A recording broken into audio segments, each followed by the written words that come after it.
শারীরিক প্রতিবন্ধকতাকে সঙ্গে নিয়েই জীবনের বড় পরীক্ষায় বসল কাকদ্বীপের সঞ্চিতা গিরি, সুজয় দাস ও মুক্তা দাসেরা। তিনজনই কাকদ্বীপের অক্ষয়নগর জ্ঞানদাময়ী বিদ্যাপীঠের পড়ুয়া। এবছর তাদের মাধ্যমিকের সিট পড়েছে অক্ষয়নগর কোমর নারায়ণ হাই স্কুলে।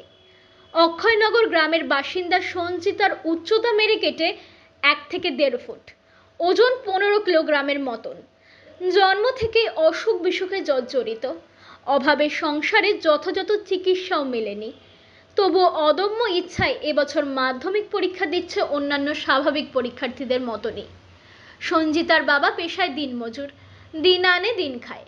তার মধ্যে মেয়ের এই অদম্য ইচ্ছাকে প্রাধান্য দিতে প্রতিদিনই হয় দাদার কোলে আর নয় মার কোলে করে পরীক্ষা কেন্দ্রে পৌঁছাচ্ছে সঞ্জিতা। অন্যদিকে সঞ্জিতা পড়াশুনোর পাশাপাশি খুব সুন্দর ড্রয়িংও করে। ইতিমধ্যেই জেলায় প্রতিবন্ধীদের প্রতিযোগিতায় সে প্রথম স্থান অধিকার করেছে। সঞ্জিতা চায় পড়াশোনার পাশাপাশি বড় হয়ে বড় চিত্রশিল্পী হবে। অন্যদিকে কাকদ্বীপের বাসিন্দা মুক্তা মুক ও বধির। ছোটবেলাতেই এই প্রতিবন্ধকতা ধরা পড়ে তার। অনেক চিকিৎসা করেও মেলেনি কোনো সুরাহা। মেয়ের লেখাপড়া নিয়ে সংশয় ছিল পরিবারের লোকজনের, তবে হাল ছাড়েনি মুক্তা। পড়াশোনা চালিয়ে গিয়েছে নিজের উদ্যোগেই। সেও এবার স্বাভাবিকের মতোই পরীক্ষা দিচ্ছে জীবনের বড় পরীক্ষা মাধ্যমিক। অন্যদিকে মুক্তার কষ্ট করে পড়াশোনা করতে হলেও হাতের লেখা নাকি অনেক সুন্দর।